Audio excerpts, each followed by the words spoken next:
తుని నియోజకవర్గంలో 30 కార్పొరేటర్ల స్థానాలు 30కి 30 వైసీపీ గెలిచింది. తెలుగుదేశం పార్టీకి కనీసం ఒక్కడంటే ఒక్క అభ్యర్థి కూడా లేడు. వైస్ చైర్మన్ ఎన్నుకునే ఎన్నిక జరిగితే వైసీపీకి ఎలాగో వైసీపీ వాళ్ళను దౌర్జన్యం చేసి తీసుకునే పరిస్థితి లేకపోయేసరికి తెలుగుదేశం పార్టీ వాళ్ళు ఎన్నికనే పోస్ట్ పోన్ చేశారు. అంటే వీళ్ళకి అనుకూలమైన వాతావరణం వచ్చేదాకా ఎన్నికలు జరపరు.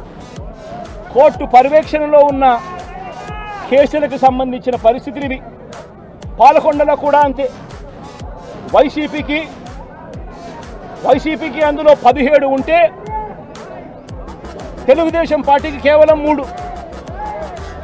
మళ్ళీ అక్కడ వైస్ ప్రెసిడెన్సీ అన్నది వైసీపీకి రావాలన్నా తెలుగుదేశం పార్టీకి రావాలన్నా, కానీ వీళ్ళకి అనుకూలత వచ్చేదాకా పోస్ట్పోన్మెంట్లు. ఇలా ప్రతి సందర్భంలోనూ కూడా డెమోక్రసీని కూని చేస్తూ ఉన్నారు.